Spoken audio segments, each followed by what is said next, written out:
به نام خدا. تو این جلسه پتانسیل عمل رو بررسی میکنیم. متن رو نگاهی بندازیم. دانستید که در حالت آرامش بار مثبت درون غشا از بار مثبت بیرون آن کمتر است. من این جمله رو با یک کمی تصحیح خوندم، یعنی هر دو بار مثبتن. بار مثبت درون غشا از بیرون آن کمتره، یعنی داخل نسبت به بیرون منفی است. این همون پتانسیل آرامشه. وقتی یافته عصبی تحریک می شود، تحریک بشه، مثلا نور به سلول های گیرنده نور در چشم برخورد کنه، حرارت به گیرنده حرارت در پوست برخورد کنه، در محل تحریک اختلاف پتانسیل دو سوی غشا به طور ناگهانی تغییر می کند. این ناگهانی یعنی با سرعت زیاد تغییر می کند، یعنی جای مثبت و منفی عوض میشه، به طوری که حالا این جمله داخل یافته از بیرون آن مثبت‌تر می شود، یعنی بار مثبت داخل بیشتر نسبت به خارج خواهد شد. پس از زمان کوتاهی، هر دو زمان کوتاه است، هم این تغییر ناگهانی زمان بسیار کوتاهی است در حد هزارم ثانیه، هم این زمان کوتاه برگشت، اختلاف پتانسیل دو سوی غشا دوباره به حالت آرامش برمیگردد. البته این نکته هم بدونیم، زمان برگشت به حالت آرامش کمی طولانی تره. مثلا اگه ایجاد پتانسیل عمل 2000 ثانیه طول بکشه، برگشت به پتانسیل آرامش 3000 ثانیه است. به این تغییر میگن پتانسیل عمل، یعنی خروج از پتانسیل آرامش دوباره برگشت به آن. هنگام پتانسیل حالا چه اتفاقی میفته؟ عواملی که باعث ایجاد پتانسیل عمل میشن در غشای یافته‌های عصبی، همون غشای دو لایه فسفولیپید و پروتئین ها، پروتئین های دیگری وجود دارد به نام کانال دریچه دار. این پروتئین ها جزء پروتئین های سراسری هستند. حالا اگه بخوایم حساب کنیم در ارتباط با پتانسیل آرامش و عمل 3 تا پروتئین دخالت میکنند. یکی پروتئین هایی که کانال های همیشه باز ایجاد میکردند، 2 پروتئین هایی که پمپ سدیم پتاسیم اند، 3 پروتئینی که الان میخونیم کانال های دریچه دارند. با تحریک یاخته عصبی کانال ها باز میشوند. این نشون میده که این کانال ها معمولاً بستند، هنگام تحریک فقط باز میشوند. یه چیزی شبیه اسفنکترها بود. در دهم میگفتیم اسفنکترها همیشه منقبضند، هنگام ورود غذا باز میشن. قابل مقایسه با اونه، کانال های دریچه دار همیشه بستند، هنگام تحریک باز میشوند. باز که شدن، یون ها از آنها عبور میکنند.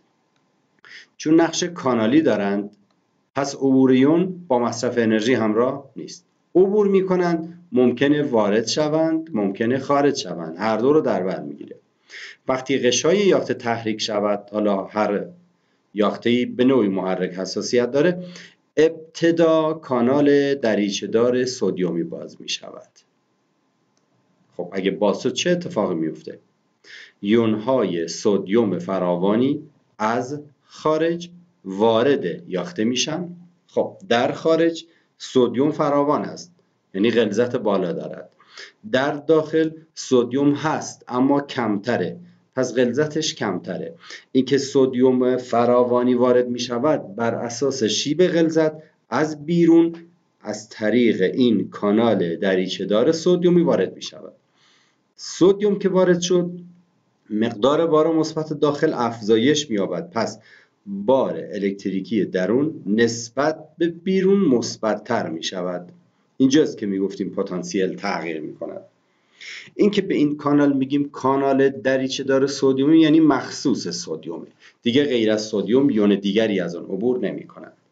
نکته دیگه این که اینکه کانال دریچه دار سدیمی نیست که سدیم به شکل خشک از آن مثلا خارج بشه یا خالص. این سدیم ها محلول در آبند، پس آب هم از این کانال ها عبور می کند.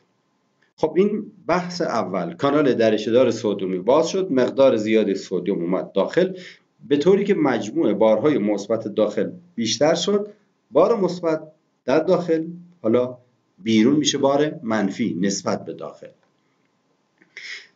پس از زمان کوتاهی که گفتیم زمانش معمولا کمی طولانی تر هم هست، این کانال بسته می شود، کانال سدیمی، به دنبالش کانال دریچه‌دار پتاسیمی باز می شود. اینم مخصوص پتاسیمه و جزء پروتئین های سراسری است. یون پتاسیم حالا وارد می شود یا خارج می شود؟ میگیم چون در داخل پتاسیم بیشتره پس یون پتاسیم خارج می شود. این کانال هم پس از مدت کوتاهی بسته می شود. ببین اینجا هر دو میگه پس از مدت کوتاهی، پس از زمان کوتاهی، پس از مدت زمان کوتاهی بسته می شود. کوتاهی آن به اندازه است که فرصت یکسان شدن غلظت این یون ها در دو سوی غشا داده نشود. قبلا گفتیم نتیجه نهایی انتشار یکسان شدن غلظت یون ها در دو سوی غشا است. کانال هم که تأثیری ندارد. کانال می تواند فقط بر اساس شیب غلظت انتقال دهد. پس اگر این کانال های دریچه‌دار سدیومی و پتاسیمی مدت زمان طولانی باز باقی بمانند، غلظت سدیم و پتاسیم را در دو طرف غشا یکسان خواهند کرد. انتظاری که از کانال های همیشه باز میره. البته در کانال های همیشه باز یا نشتی سدیم پتاسیم پمپ اجازه یکسان شدن بهشون نمیداد. این کانال‌های دریچه‌دار هم فرصت ندارند که غلظت‌ها رو یکسان کنند. به این ترتیب دوباره پتانسیل غشا به همان آرامش یعنی -70 برمیگردد. پس به همان اندازه که کانال دریچه‌دار سدیومی سدیم را وارد کرده، به همان اندازه هم کانال دریچه‌دار پتاسیمی پتاسیم را خارج می‌کند تا دوباره برسه به -70. یعنی اگه 100 تا سدیم وارد شد، داخل مثبت شد، به جاش 100 تا پتاسیم خارج میکنه. یعنی 100 بار مثبت وارد شد، 100 بار مثبت خارج شد، دوباره شد همون -70 قبلی.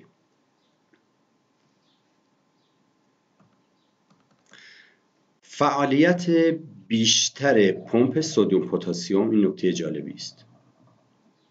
موجب می شود غلظت یون‌های سدیم و پتاسیم در دو سوی غشا دوباره به حالت آرامش بازگردد. ببینید ما این منطقه پتانسیل آرامش داریم. خب پتانسیل آرامش به این سمت دارم پیش میام. در این منطقه به یک باره پتانسیل عملی رخ میده، پس مقدار زیادی سدیم وارد می شود.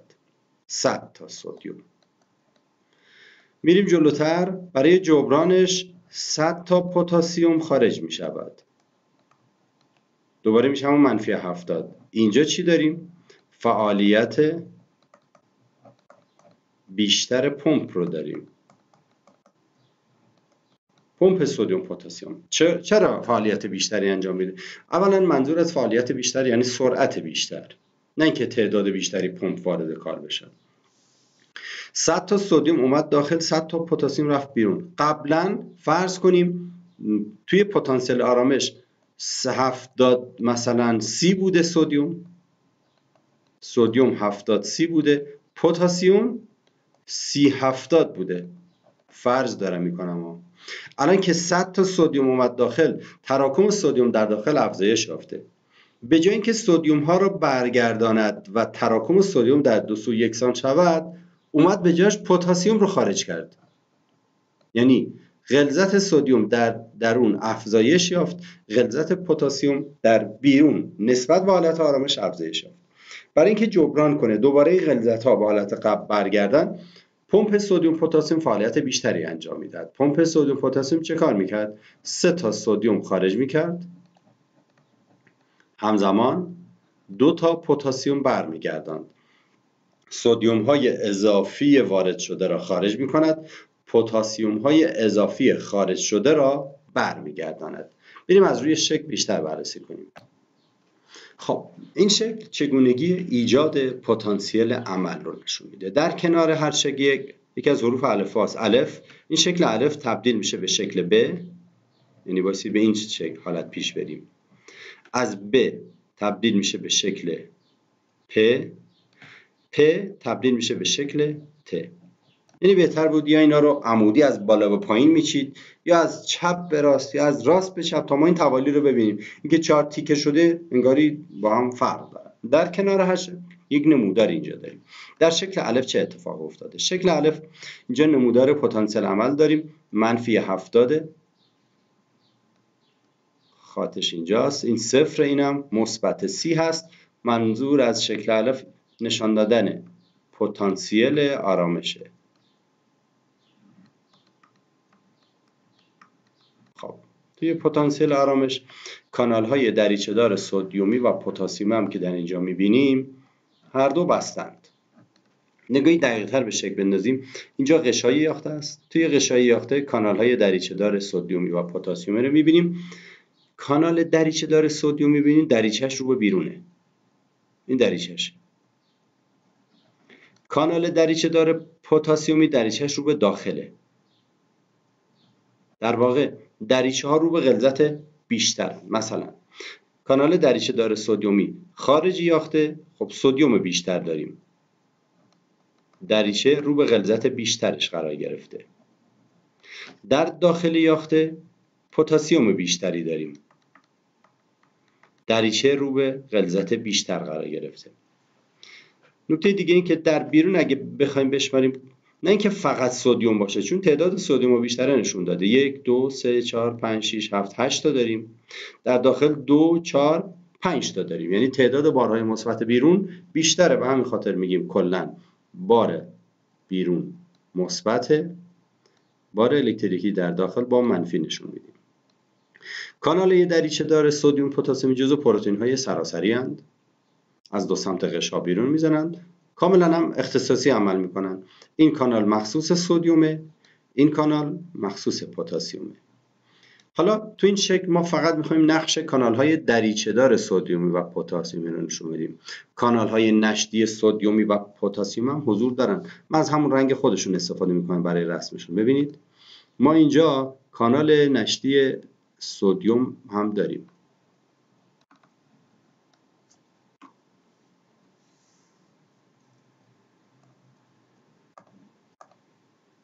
این یک کانال نشتی سدیمه. کانال نشتی سدیم همواره داره سدیم وارد میکند. خب در کنار کانال دریچه دار پتاسیم کانال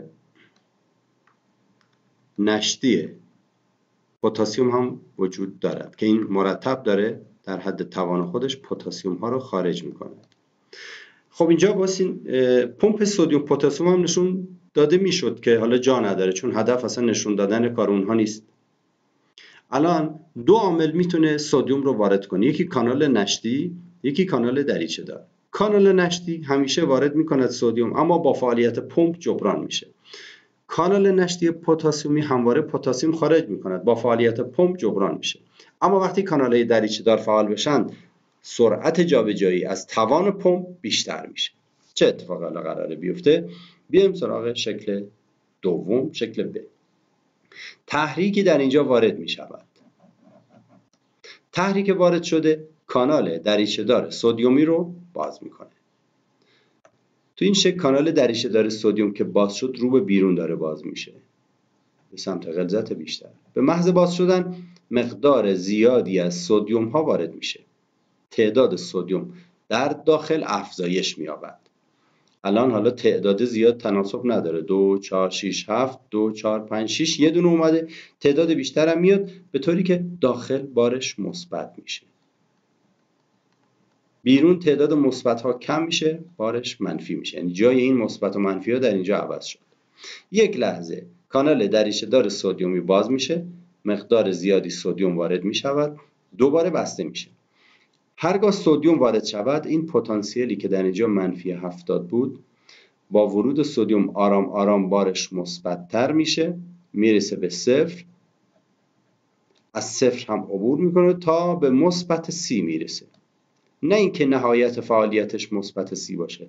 وقتی به مثبت 30 رسید، این دریچه بسته میشه، وگرنه میتونست با مثبت 40 مثبت 50 هم برسه. خب هنوز کانال دریچه دار پتاسیمی هیچ کاری انجام نداده. الان در این شکل میتونیم بگیم دو تا کانال داره سدیم وارد میکنه همزمان. یک کانال نشتی داره وارد میکنه 2 کانال دریچه دار داره وارد میکنه. خب اینجا از منفی 70 به مثبت 30 رسید. این میشه بخش بالاروی منحنی. علت بالا رفتن این منحنی باز شدن کانال دریچه دار سدیومی است. توی قله یعنی اینجا یا در این شکل اینجا کانال دریچه دار سدیومی بسته می شود و کانال دریچه دار پتاسیمی باز میشه. کانال دریچه دار سدیومی که بسته شد ورود سدیم متوقف میشه، یعنی اجازه یکسان شدن نمیده. کانال دریچه دار پتاسیمی باز می شود تا اون مقدار بار مثبتی که به واسطه ورود سدیم وارد شده خارج کند. بنابراین اگه گفتیم 100 تا سدیم وارد شده، اینجا 100 تا پتاسیم خارج می شود. در اینجا غلظت یون ها به حالت اول بر نمی گردد، فقط بار الکتریکی به حالت اول بر می گردد. به محض باز شدن کانال دریچه دار پتاسیمی نمودار شروع به برگشت به حالت اولیه میکنه تا برسه به همون منفی 70. البته در اینجا کانال نشتی پتاسیمی هم داره زحمت میکشه، این هم داره پتاسیم ها رو خارج میکنه. منتها خروج پتاسیم از طریق کانال دریچه دار بیشتر از کانال نشتی هست و میتونه به حالت اول برگردونه. طبق این شکل هم ما نداریم زمانی که هر دو کانال دریچه دار سدیومی و پتاسیمی باز باشند، اما هر دو بسته وجود داره. الان در شکل الف هر دو بستند، در شکل ت هم هر دو بستند. در ب سدیومی باز پتاسیمی بسته، در پ سدیومی بسته پتاسیمی باز.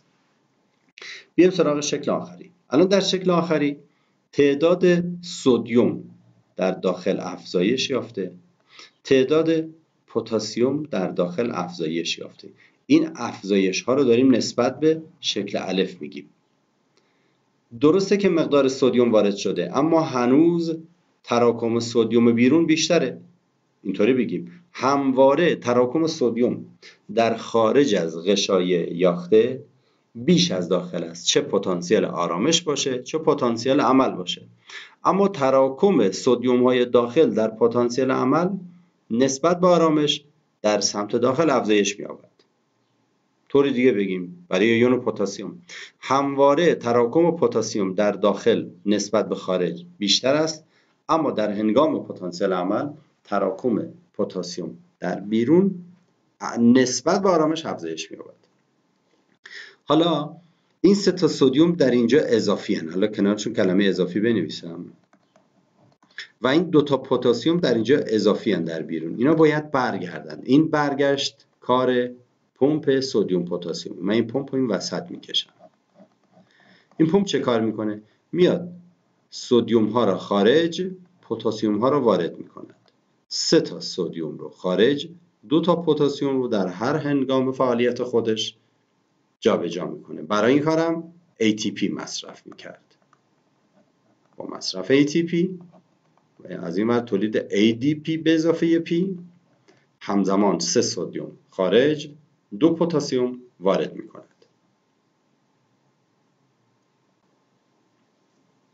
وقتی پتانسیل عمل در یک نقطه از یاخته عصبی ایجاد بشه، نقطه به نقطه پیش می رود. ببین نگفته نقطه به نقطه به سمت پایانه، به سمت دندریت پیش می رود، یعنی از نقطه‌ای که ایجاد شده به پیش میره تا به انتهای رشته عصبی برسه. این برای اولین نورونه، اما نورون‌های بعدی فرق میکنه. به این جابجایی نقطه به نقطه میگن پیام عصبی. رشته عصبی آسه یا دارینه بلند داره در این شکل. البته حالا توضیح بدم. ببینید این یک نورونه، جسم سلولی، دندریت جسم سلولی آکسون، اینم نورون بعدی دندریت جسم سلولی آکسون. اگه در این قسمت تحریکی وارد شود چه اتفاق میفته؟ میگیم پیام هم به سمت چپ میرود هم به سمت راست. اما وقتی در سمت چپ به دندریت برسه، در نقطه دندریت پایانه و ناقل عصبی وجود ندارد، پس همینجا متوقف میشه. اما وقتی به سمت راست بره میرسه به پایانه آکسون، در پایانه آکسون ناقل عصبی ترشح میشه اینجا عمل انتقال صورت میگیرد. در بعدی ها دیگه یه طرفه خواهد بود، یعنی مرتب انتقال داریم. پس میتونیم بگیم در اولین نورون ممکنه هدایت دو طرفه باشد. در سمت دندریت به خاطر نبود ناقل عصبی انتقال صورت نمیگیرد، متوقف میشه. در سمت آکسون ناقل عصبی در پایان ترشح میشود و انتقال صورت خواهد گرفت. این شکل ها شکل های خیلی مهمی هستن، من بزرگشون کنم بررسی کنم. شکل اول سیتوپلاسم داخل نشون داده، غشا، بیرونش هم که همه میبینید بار مثبت دارند. اینجا حالا ممکنه آکسون باشه یا دندریت، اینجا بار منفی. تو این شکل پتانسیل آرامش رو داره نشون میده. اگه بخوایم نمودارش رو رسم کنیم به این شکل خواهد بود. -70. قطعاً 0 و مثبت 30 هم بعداً بهش نیاز داریم. تو این شکل کانال نشتی سدیم وجود داره. کانال نشتی پتاسیم هم وجود داره. پمپ هم که هست. کانال نشتی سدیم داره سدیم ها رو وارد میکنه. کانال نشتی پتاسیم خارج میکند. و بالاخره این پمپ سدیم ها را برمیگرداند، پتاسیم ها رو دوباره برمیگردونه به سمت داخل به نسبت 3:2. تو این شکل که داره گفتیم پتانسیل آرامش رو داره نشون میده، اون کانال های دریچه دار هم حضور دارن اما فعلا دارن استراحت میکنن، اینجا تشریف دارن. این کانال مثلا کنار سدیم بزنیم، کانال دریچه دار سدیمی اینجاست، گفتیم دریچهش رو به بیرون هم بود که البته بسته است. حالا کانال دریچه دار پتاسیم هم اینجاست، دریچه رو به داخل، این هم بسته بود. حالا قرار است تحریکی وارد شود. تو این شکل این تحریک وارد شده. چه اتفاقی میفته؟ به یک باره کانال دریچه دار سدیمی دریچهش باز میشه. در نقطه تحریک مقدار زیادی سدیم وارد می شود. در نتیجه بار مثبت داخل افزایش می یابد. این سدیمی که وارد شده. در این نقطه بار داخل مثبت میشه. کانال دریچه دار سدیمی که باز شد، کانال نشتی سدیمی هم که قبلا باز بود. یعنی در این شکل سدیم داره با دو روش وارد میشه، هم از طریق کانال دریچه دار هم از طریق کانال نشتی. در نتیجه در منطقه‌ای که کانال دریچه دار باز شده بار مثبت می شود. اینجا کانال نشتی پتاسیمی داره پتاسیم خارج میکنه، کانال دریچه دار پتاسیم هم بسته است. تغییراتی که در نمودار رخ میده این شکلی است. این قسمت که مربوط به پتانسیل آرامش بود و اما قسمتی که بر اثر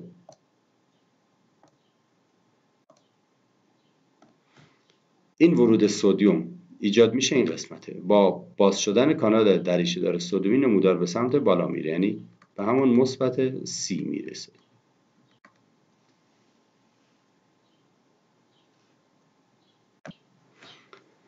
خب نمودار رو با هم تطابق بدیم. اگه خطی بکشیم اینا رو،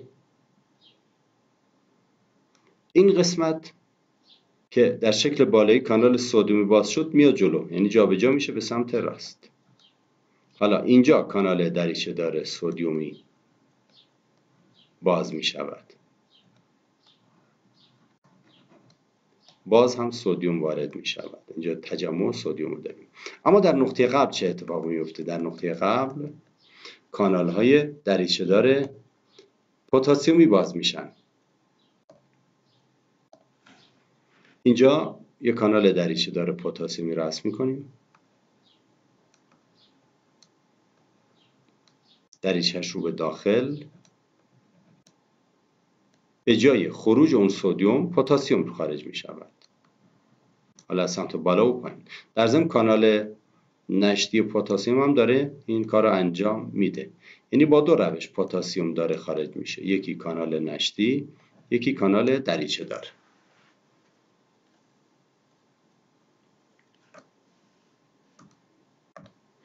چه اتفاقی برای نمودار میفته؟ میگیم نمودار پتانسیل عمل به این شکل بود دیگه.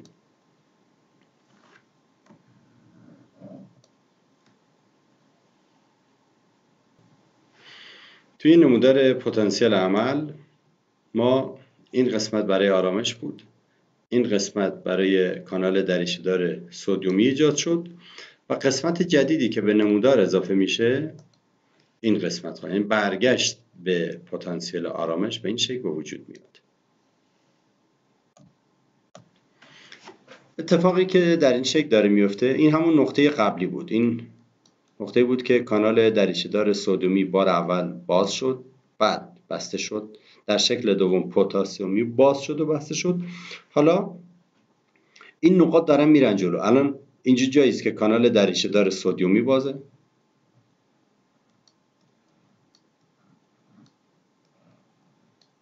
سدیم داره وارد میشه. اینجا جایی است که کانال دریچه‌دار پتاسیمی بازه،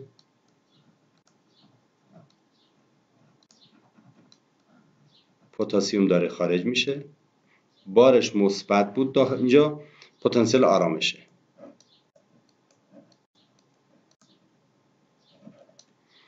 این دوتا میشن پتانسیل عمل، این دوباره میشه آرامش.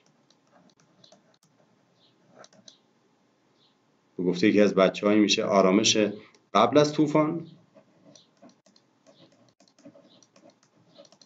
قبل از عمل. اینجا آرامش بعد از طوفانه. این طوفان چه کار کرد؟ مقدار زیادی سدیم وارد کرد، مقدار زیادی پتاسیم خارج کرد تا دوباره برگشت به آرامش. اما فرق بین این آرامش با آ نشون میدیم و این آرامش که با بی هست در چیه؟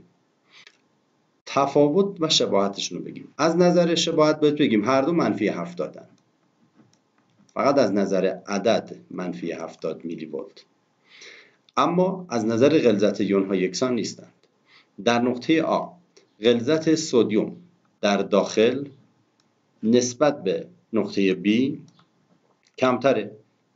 دوباره میگیم تراکم سدیم در نقطه B به خاطر ورود سدیم در این نقطه، به خاطر ورود این نقطه آ فرض کنیم 100 تا سدیم داریم. در این منطقه حدود 100 تا سدیم دیگه وارد میشه، پس در اینجا 200 تا سدیم داریم.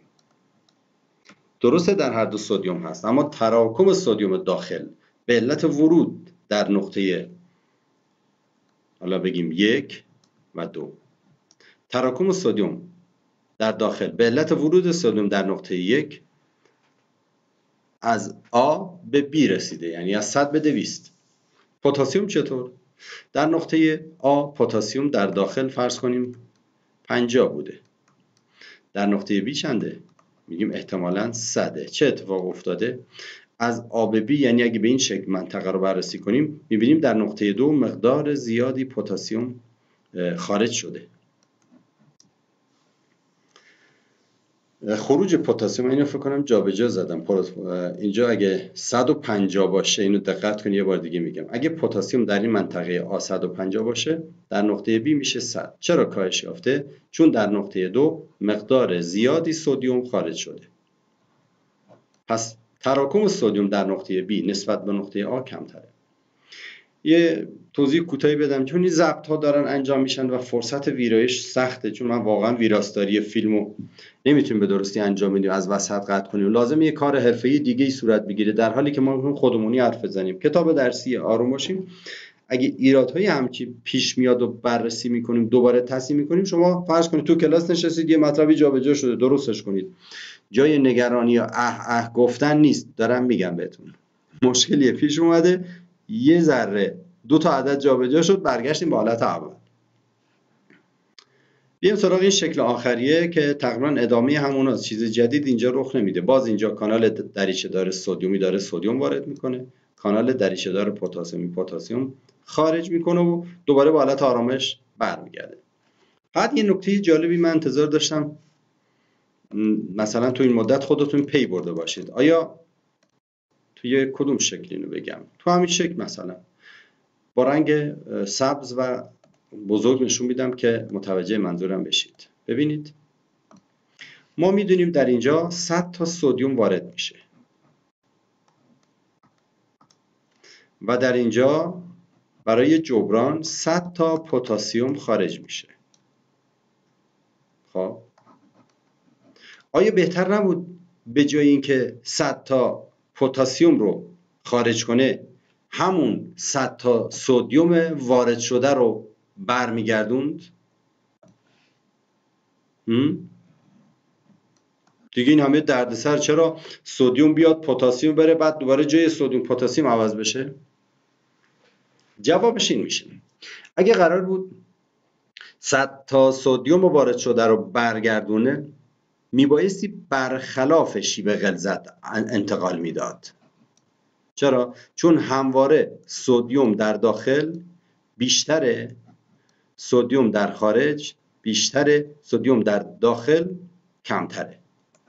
همواره چه پتانسیل آرامش چه پتانسیل عمل سدیم در خارج زیاده. حالا اگه قرار باشه این 100 تای وارد شده بر اساس شیب غلظت رو برگرداند میبایستی انتقال فعال انجام میداد. انتقال فعال هم کلی انرژی مصرف میکنه برای سلول. برای اینکه این کار با سرعت انجام بشه و انرژی هم مصرف نکنه به جاش بیاد از روش ساده تری استفاده میکنه. پتاسیم رو خارج میکنه. مهم اینه که بارهای مثبت جابجا بشن. سدیم و پتاسیم برای ما یا برای غشا اهمیتی نداره. حالا بعداً میتونه جابجاشون کنه. فعلا سرعت برامون مهمه. خب من در اینجا برای بررسی مجدد این فرایند پتانسیل عمل یه نمودار رسم کردم. این نمودار از اینجا که شروع بشه میشه -70. بگیم منطقه آ. منطقه آ پتانسیل آرامشه -70. اما زمانی که تحریک ایجاد میشه شکل نمودار رو به بالا میره، منطقه B به وجود میاد. اصطلاحاً توی ناحیه B که میشه ایجاد پتانسیل عمل، کانال دریچه‌دار سدیمی باز میشه.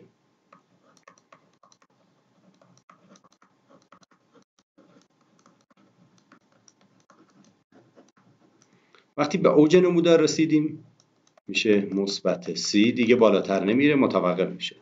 در نقطه B کانال دریچه‌دار منطقه B کانال دریچه‌دار سدیمی باز میماند یا باز هست، کانال دریچه‌دار پتاسیمی بسته است. تغییر پتانسیل از -70 به +C 100 تا تغییر داریم. از طرفی در نقطه حالا بگیم C، در نقطه C کانال دریچه‌دار سدیمی بسته می شود، چون باز بود بسته می شود. کانال دریچه‌دار پتاسیمی هنوز بسته است. بعد نمودار رو به پایین سیر میکنه، بیاد به سمت پایین منطقه D شکل میگیره. تو منطقه D چه اتفاقی میفته؟ کانال دریچه‌دار سدیمی بسته میماند اما کانال دریچه‌دار پتاسیمی باز می شود. باز شدن کانال دریچه‌دار پتاسیمی تا برسه به منطقه مثلا E. در نقطه E دوباره هر دو کانال بستن، میشه آرامش. هم کانال دریچه‌دار سدیمی بسته است هم پتاسیمی. در همه نقاط A B C D E کانال های نشتی سدیم و پتاسیم بازند و در حال انتقال. در همه نقاط A B C D E در کل نمودار پمپ سدیم پتاسیم فعاله، اما در یک جا فعالیت پمپ افزایش می‌یابد. در نقطه E افزایش فعالیت پمپ رو داریم.